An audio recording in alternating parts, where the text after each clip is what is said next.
Salutations à tous et à toutes, c'est FW, et donc bienvenue sur cette édition de Maranatha Time. Maranatha Time aujourd'hui, nous allons parler d'intelligence artificielle, mais surtout nous allons parler de ce qui se passe du côté de Gaza premièrement. Qu'est-ce que je veux dire par là? Je te donne tout de suite le sujet du jour. Le sujet du jour, c'est ça, guerre digitale à Gaza, l'autre face du conflit. Alors, qu'est-ce que j'entends par guerre digitale à Gaza, l'autre face du conflit? Ici, il n'est pas question de revenir en fait sur le conflit israélo-palestinien. C'est pas le sujet du jour. Ici, c'est de comprendre une partie du conflit qui implique l'utilisation d'intelligence artificielle, n'est-ce pas, dans le cadre du conflit, pour des bombardements, donc sur des populations ou sur des cibles militaires, peu importe. Et ce que ça implique en fait spirituellement. C'est-à-dire que là, il faut que tu comprennes une chose, et on va rentrer en détail dessus, c'est que l'intelligence artificielle est déjà utilisée dans le cadre de la guerre. Qu'est-ce que ça veut dire concrètement? Ça veut dire concrètement que la main de l'homme, n'est-ce pas, est de moins en moins impliquée dans le fait qui concerne la guerre. Ce qui fait que concrètement, ce sont les machines qui commencent à prendre le pas sur, on va dire, l'utilisation de l'homme dans le cadre de la guerre. Et Gaza est un des exemples les plus, on va dire, patents. Pourquoi je te parle de ça? C'est parce que ça n'a pas simplement une répercussion sur le plan physique, ça a aussi une répercussion sur le plan spirituel. Et toute l'idée de Maranatha Time, c'est chaque fois d'ouvrir tes yeux sur le fait qu'il y a des choses qui se passent physiquement, qui ont aussi des conséquences spirituelles. Alors, la parole du jour, je te la donne, donc c'est Proverbe 4-7. Voici le commencement de la sagesse, acquiert la sagesse, et avec tout ce que tu possèdes, acquiert l'intelligence. Donc, très souvent, nous restons dans le cadre de la sagesse, c'est-à-dire que nous restons dans une certaine ligne de conduite, dans une certaine morale, dans un certain comportement, bien sûr en accord et en phase avec la parole de Dieu. Mais la difficulté qu'il y a, c'est que parfois, dans certaines situations, ça ne suffit pas. Et c'est pour ça que la parole de Dieu nous encourage à acquérir aussi l'intelligence. Qu'est-ce que c'est l'intelligence? C'est bien, on peut la traduire comme la capacité à s'adapter.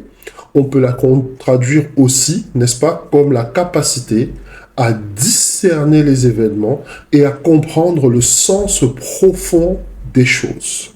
C'est-à-dire que lorsque on parle d'intelligence dans la Bible, n'est-ce pas, ça n'a pas grand-chose à voir avec, n'est-ce pas, l'intelligence qu'on connaît dans le monde.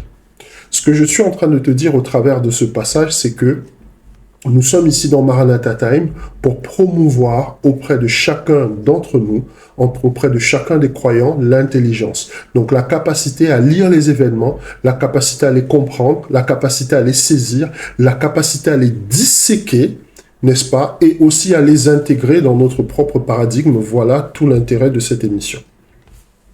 Mais sans plus tarder, nous allons passer à notre séquence habituelle, notre séquence whiteboard, et tu vas comprendre de quoi est-ce que nous parlons. Donc, dans cette séquence whiteboard, je parle ici, en fait, de l'intelligence artificielle. Est-ce que c'est le début de la fin? Donc là, épisode tragique de la guerre à Gaza. Donc, nous sommes dans le quotidien El País, qui est un des quotidiens espagnols les plus connus, en tout cas les plus renommés. Il y en a plein d'autres, mais El País, c'est comme Le Monde un peu en France. C'est the quotidien, en fait, dans le cadre, en Espagne. Donc, qu'est-ce qu'ils nous disent? Alors, je le lis parce que c'est en anglais que j'ai récupéré le document. Lavenders, Israel Artificial Intelligence System that decide who to bomb in Gaza. Concrètement, il y a un système d'intelligence artificielle qui s'appelle Lavender, donc lavande,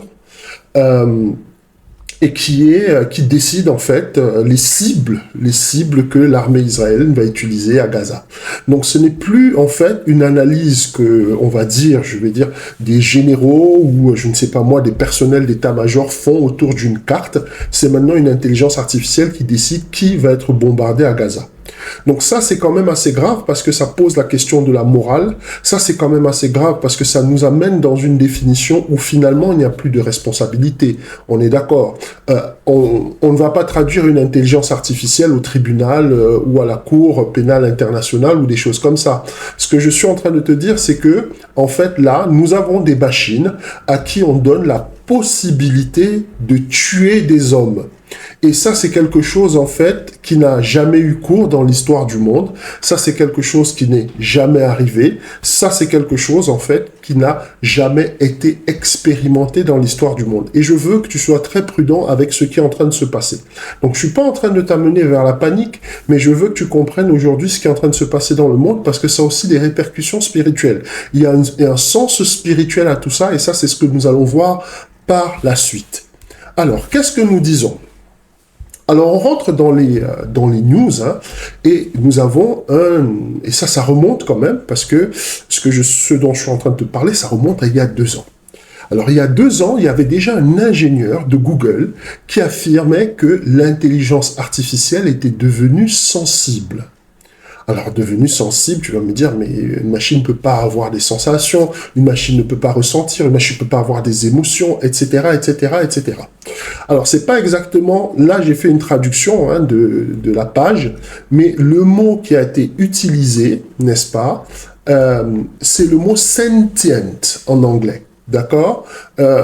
Concrètement, cet ingénieur de chez Google prétendait que l'intelligence artificielle que Google avait mis au point, cette intelligence artificielle à ce moment-là, elle s'appelait Lambda, eh bien Lambda avait la capacité de ressentir des émotions.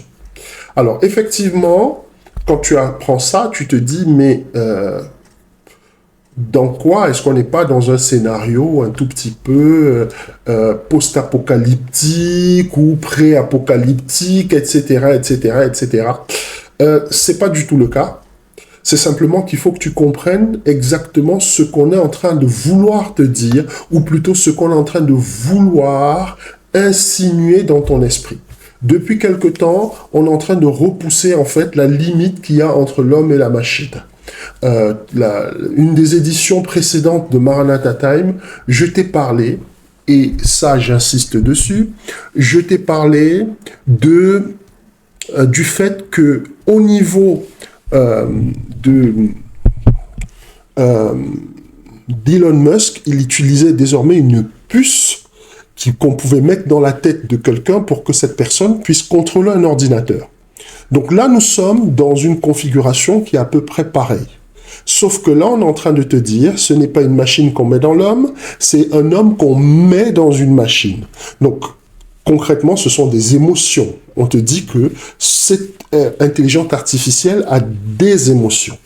Donc, ce qui nous amène à nous poser des questions.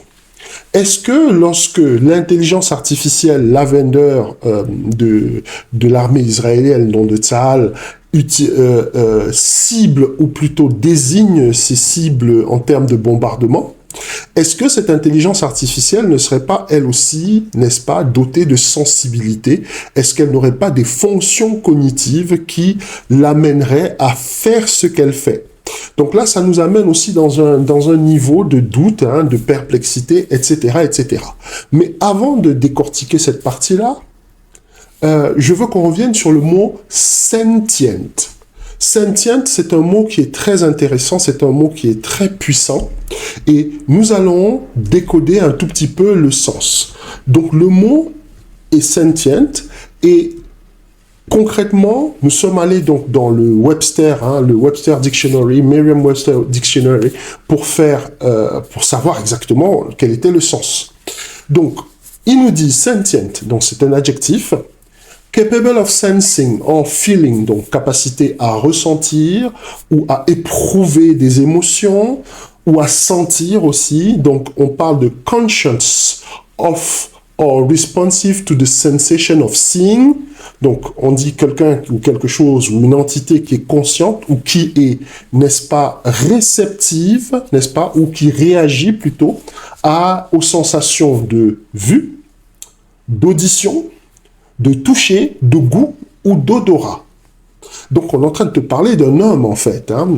Quand on te parle de sentient, on est en train de te dire que quelque part, n'est-ce pas, cette entité a, on va dire, une âme. Voilà vers où est-ce qu'on est en train de se diriger clairement.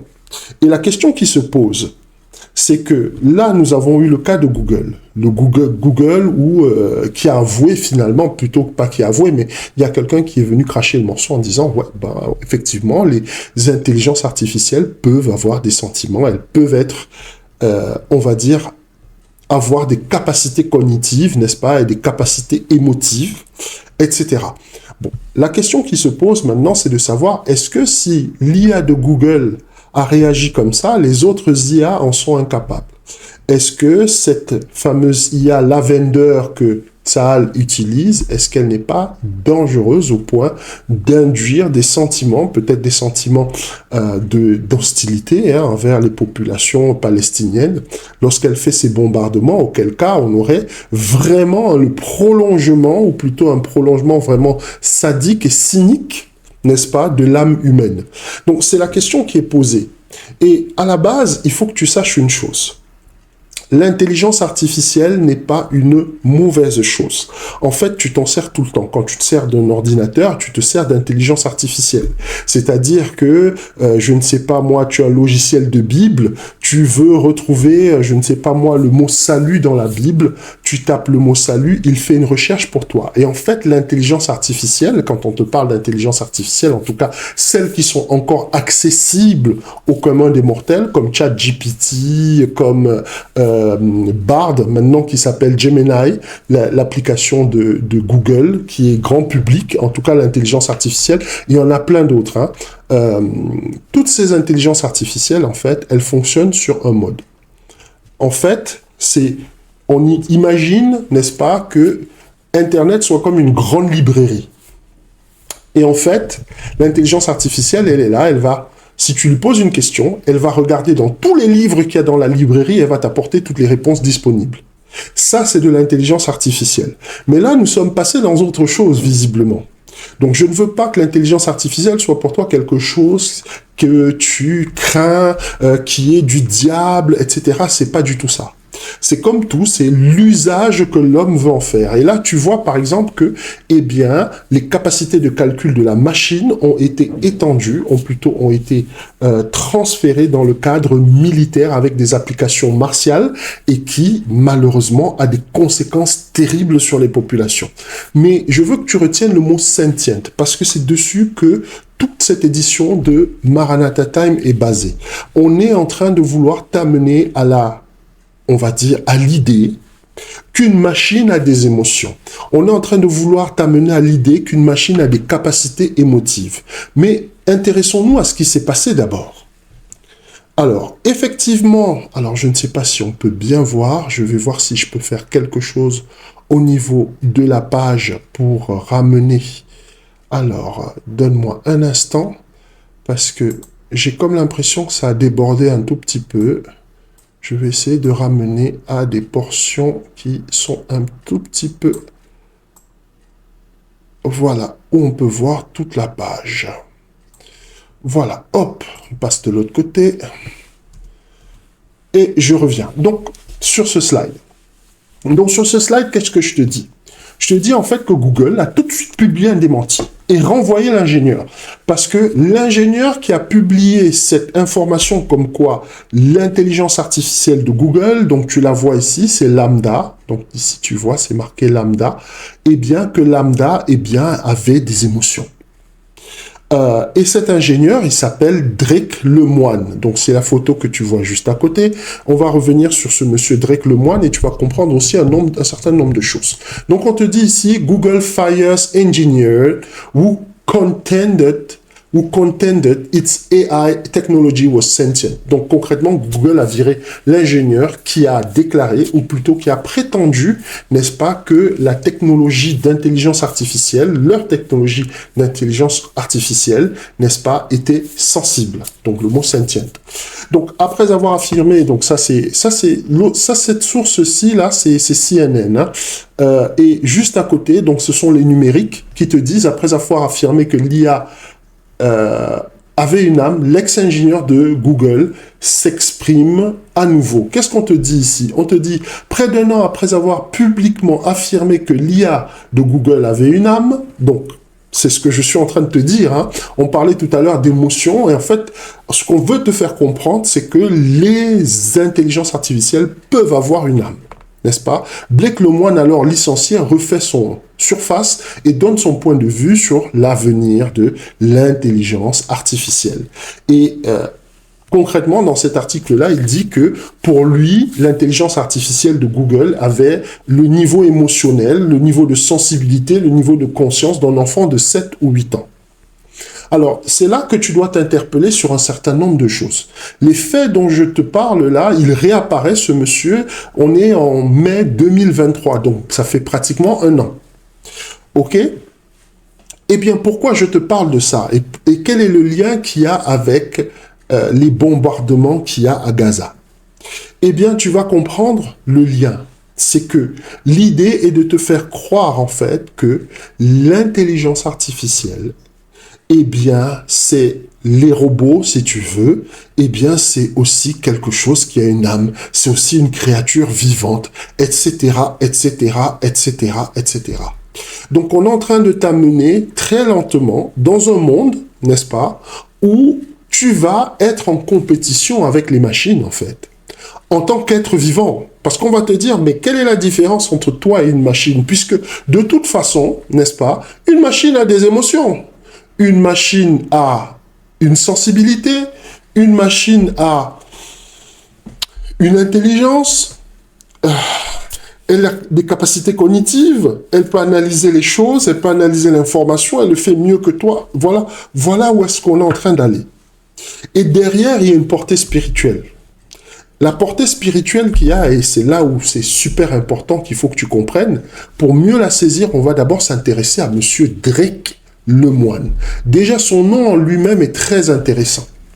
Donc, voilà des photos de Monsieur Drake Lemoine. Donc, tu le vois ici avec cette espèce d'aura, on dirait une espèce de dieu, d'une espèce d'icône. Tu le vois ici avec cette lumière rouge qui se pose sur son œil droit. Et on le voit encore ici, n'est-ce pas, avec cette espèce de spectre lumineux autour de lui. En fait, pour ceux qui sont initiés et qui ont bien compris de quoi il est question ici, on est en train de vouloir te faire comprendre dans les médias que Monsieur Blake Lemoine, alors je l'ai appelé Drake, c'est Blake Lemoine, que Monsieur Blake Lemoine est un initié lui aussi et qu'il est dans le cercle. Donc, et je ne suis pas en train de jouer au conspirationniste et tu vas comprendre pourquoi je me pose certaines questions par rapport à ce personnage et par rapport à ses déclarations. Première chose qui est très intéressante, c'est que Monsieur Blake Lemoine, il n'est pas poursuivi pour avoir divulgué des informations relatives à son travail. Alors que toi et moi, nous savons, alors nous ne sommes pas forcément des ingénieurs chez Google, d'accord? Pour ceux qui, comme moi, ont travaillé pendant un certain temps dans le monde de la corporation, dans le monde corporatif, quel que soit le contrat que tu as maintenant, dans cette période moderne, avant c'était autre chose, tu signes automatiquement soit une clause de non-concurrence, c'est-à-dire que tu ne peux pas aller bosser chez le concurrent après un certain temps, à la même position ou dans le même poste, ou encore, et toujours, tu signes ce qu'on appelle une clause de confidentialité. Eh bien, quand tu romps cette clause de confidentialité, normalement, l'employeur doit t'attaquer. Et quand tu vois le scandale que ça a causé chez Google, quand tu vois les difficultés que ça a causé chez Google, les problèmes que ça leur a causé, n'est-ce pas? Parce que Google a dû publier un démenti, le président de Google est passé sur le grill un peu, ils se sont expliqués, ils ont arrêté le projet pendant un certain temps, etc., etc. Donc, on parle quand même de plusieurs millions de dollars de manque à gagner. Mais malgré tout ça, ce monsieur, il n'est pas attaqué. Il n'est pas poursuivi. Google ne porte même pas plainte. Pour moi, déjà, c'est une première surprise. Ensuite, il y a un autre point. Et comme je te dis ici dans Maranatha Time, on est là pour t'ouvrir les yeux sur certaines pratiques. Et tu vas comprendre de quoi il est question. Alors, il y a les liens entre Google, la CIA et la NSA qui sont plus à démontrer. Donc Google détient notamment une partie du cloud de la CIA, c'est-à-dire que tout ce qui concerne le cloud de la CIA, c'est-à-dire là où ils stockent leurs informations en ligne, c'est Google qui le gère, ça, n'est-ce pas? Et ça, c'est depuis novembre 2020. De quoi est-ce que je suis en train de te parler? Je suis en train de te parler d'une concurrence qui est en train de s'exercer entre les nations par rapport à l'intelligence artificielle. Je suis en train de te parler d'une concurrence qui est en train de s'exercer entre les grandes multinationales. Apple est dans la partie, Amazon est dans la partie, Microsoft est dans la partie, Google aussi. Je crois que du côté de nos amis chinois aussi, il y a beaucoup de choses qui sont faites, mais malheureusement, j'ai moins accès à ces informations-là, donc je ne peux pas forcément parler, mais je sais que nos amis chinois sont extrêmement performants en matière de création de logiciels et en matière d'intelligence artificielle. Pour te donner un exemple qui peut même te surprendre, les Chinois sont actuellement parmi les personnes, ou plutôt la nation qui vend le plus de véhicules électriques. Pourquoi? Parce que les autres constructeurs de voitures électriques sont un peu à la ramasse parce qu'en fait, ils ont des limites au niveau technologique, au niveau de la création des logiciels, n'est-ce pas? Parce qu'en fait, une voiture électrique, c'est un gros ordinateur qui se déplace. Eh bien, les autres constructeurs, BMW, Volkswagen, etc., sont vraiment à la ramasse niveau logiciel, pour te dire que technologiquement, les Chinois ont beaucoup avancé là-dessus. On aura peut-être l'occasion dans une prochaine édition de Maranatha Time de partager dessus, mais c'est pas le but.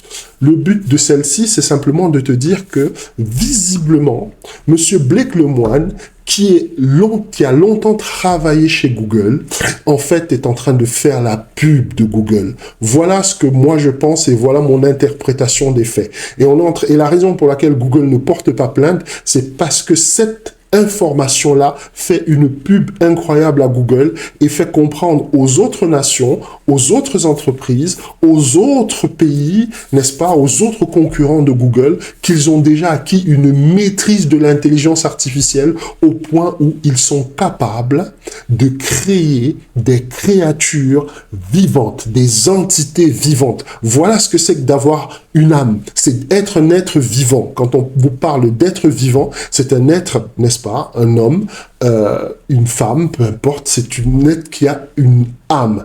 Et là, on est en train de te dire, en fait, que ce monsieur Blake Lemoine, qui est un initié, visiblement, on est en train de te montrer qu'il est dans la partie, qu'il est dans le cercle, n'est-ce pas, est en train de faire une pub incroyable à Google. Et je veux que tu comprennes ça.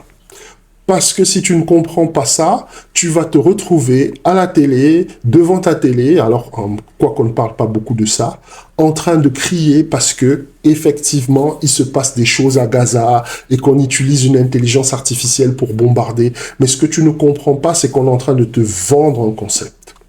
On est en train de te dire qu'on utilise une intelligence artificielle pour faire des bombardements à Gaza, etc., qu'on n'opère même plus de main d'homme. Concrètement, les ordinateurs sont devenus, en fait, en quelque sorte des hommes. Ils ont des émotions, ils peuvent faire la guerre, etc., etc. En fait, ce sont des hommes comme les autres. Voilà de quoi il est question. Il est question de transhumanisme aussi. Il est aussi question, puisque plus tard, on te vendra des puces qu'on mettra forcément dans ton cerveau pour augmenter l'intelligence, etc. Mais ça, c'est vraiment trop conspirationniste. Mais je crois qu'on finira par y arriver à un moment ou un autre. Neuralink n'est qu'un petit pas dans un long chemin qui va nous mener vers le transhumanisme. Voilà ce que je crois. Mais néanmoins, revenons sur Monsieur Blake Lemoine et cette situation. Donc, je te disais que la raison pour laquelle il n'est pas poursuivi, c'est qu'il est certainement en connivence avec ses anciens employeurs, et qu'il rentre dans quelque chose de très très global, on verra ça, mais et qu'il fait partie visiblement il est dans le cercle des initiés par rapport à l'iconographie qui apparaît sur les photos qui le représentent. Mais nous allons avancer. Et qu'est-ce que ça signifie spirituellement? Eh bien, spirituellement, on veut te faire croire qu'une machine peut avoir une âme. Voilà l'essentiel du combat. Une machine peut avoir une âme. Et si tu n'as pas compris ça, tu n'as pas compris qu'on est en train de vouloir te dire qu'une machine peut être un homme comme un autre. Bientôt, il y aura des associations pour les droits des machines. Et bientôt, il y aura des choses que tu ne pourras plus faire aux machines. J'espère que tu es en train de comprendre progressivement où on va. Mais spirituellement, qu'est-ce qu'on est en train de vouloir te dire? Eh bien, on en veut te faire croire que l'homme est devenu comme Dieu. Puisque Dieu est capable de créer des êtres vivants, on veut te faire croire aussi que l'homme est capable de créer des êtres vivants. Puisque les machines, finalement, ça va être...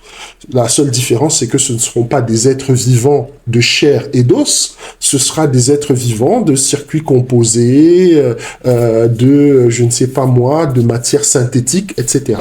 Voilà le véritable défi.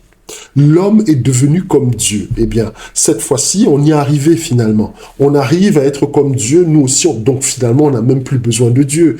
Et c'est le gros combat qu'il y a spirituellement. Le gros combat, c'est de faire accepter ça aux masses, parce qu'à partir du moment où l'homme parviendra à démontrer qu'il peut créer exactement comme Dieu, tout l'intérêt de la relation avec Dieu, de la transcendance avec un esprit supérieur, n'aura absolument plus aucun intérêt, plus aucun sens. Donc, je veux que tu comprennes ce qui est en train de se passer. Donc, avant de te mettre, parce que généralement, on essaye de te faire prendre parti, de te faire dire, ah oui, l'intelligence artificielle, c'est le diable, etc. C'est pas mon propos aujourd'hui. Mon propos aujourd'hui, c'est simplement de t'ouvrir les yeux sur le fait qu'on est en train de vouloir transformer la structure de ta réalité spirituelle pour te faire croire que toi aussi, n'est-ce pas, tu peux être comme Dieu. Et ça, ce n'est pas sans rappeler quelque chose. Tu vois, on veut te faire croire que l'homme est devenu comme Dieu. Il peut lui aussi créer des êtres vivants. Il n'y a pas de souci, il peut le faire. Et spirituellement, quand tu te projettes, ça nous ramène au vieux mensonge. Oui, le vieux mensonge du serpent, ça n'a pas changé. Le vieux mensonge du serpent, il est toujours là. Et qu'est-ce qu'il nous disait le serpent? Genèse 3, verset 5. Mais Dieu sait que lorsque vous en mangerez, vos yeux s'ouvriront et vous serez comme des dieux connaissant le bien et le mal. Donc, je veux que tu vois ça et je veux que tu te projettes dans l'idée que le véritable combat, la véritable lutte sera spirituelle, elle sera mentale. Concrètement, il va y avoir deux modes de vie qui vont s'affronter et on est en train de reconstruire en fait les bases ou les structures de la réalité pour imposer une seule réalité, c'est qu'il n'y a pas de besoin de Dieu dans l'histoire de l'homme, en fait, et que l'homme lui-même est son propre Dieu, et forcément, tu sais tout de suite où est-ce que ça va nous mener. Donc, que ce soit à Gaza où les gens se font bombarder, que ce soit au niveau de Google qui nous prétend, n'est-ce pas, que son intelligence artificielle a désormais une âme, il faut que tu comprennes en fait que c'est ta foi qu'on est en train de combattre, c'est ta foi qu'on est en train de réduire, c'est la structure de ta réalité qu'on est en train de remodeler, n'est-ce pas? Et il faut effectivement que tu saisisses qu'il faut que tu arrêtes de donner ton consentement chaque fois que tu entends une information, chaque fois que tu entends quelque chose, que tu analyses par toi-même. C'est pour ça qu'en début de cette émission, j'ai parlé d'intelligence. Donc voilà, les amis, ben c'était tout pour cette édition de Maranatha Time. J'espère que ça t'a plu. Désolé, les nouvelles ne sont pas forcément les plus heureuses, les plus intéressantes en termes de joie, mais je veux simplement que tu sois dans cette idée-là de comprendre ce qu'on est en train de te dire. Quand on est en train de te parler d'âme, on est en train de te dire concrètement, d'âme dans une intelligence artificielle, on est en train concrètement de te dire que l'homme a remplacé Dieu. Voilà ce qu'on est en train de te dire. Et que l'homme est un Dieu lui aussi, et qu'il peut, au même titre que Dieu, avoir ses propres créatures, il est capable de créer. Et si ceci ne te parle pas spirituellement, souviens-toi que c'est la même chose que le serpent avait dit, n'est-ce pas, à Adam et à Ève, et on a vu les résultats que ça a eu pour la race humaine, pour son développement et pour l'histoire du monde. Donc voilà où je veux en venir, hein, et c'est sur cette note, on va dire un peu tristounette, que je voulais terminer cette édition de Maranatha Time et te rappeler, alors, on the block, nous avons toujours nos principales activités, c'est-à-dire Talita. Donc demain midi, Talita, on est sur la parole de Dieu. Et bien sûr, il y a le webinaire, c'est le 25 avril, il y a encore des places. Réserve ta place pour qu'on puisse partager un moment où on va partager quelque chose de super important, c'est comment construire ta vie de prière et les 7 piliers de la prière victorieuse. Si tu es vraiment intéressé par voir le succès dans ta vie de prière, il est temps pour toi de faire le nécessaire. Et tu vois, il y a là est en train de défiler une adresse, n'est-ce pas, maranatha-digital.org/webinar. Tu prends ta place, tu réserves ta place et puis on se retrouve. Donc ce sera le 25 avril et bien sûr ce sera à 19h30, heure de Paris. Voilà, j'en ai terminé pour cette édition de Maranatha Time. Merci pour ton attention et on se retrouve très très bientôt, c'est-à-dire mercredi, pardon, pour une autre édition de Maranatha Time. Et bien sûr, Talita, demain à midi. Je te souhaite une très très bonne fin de soirée.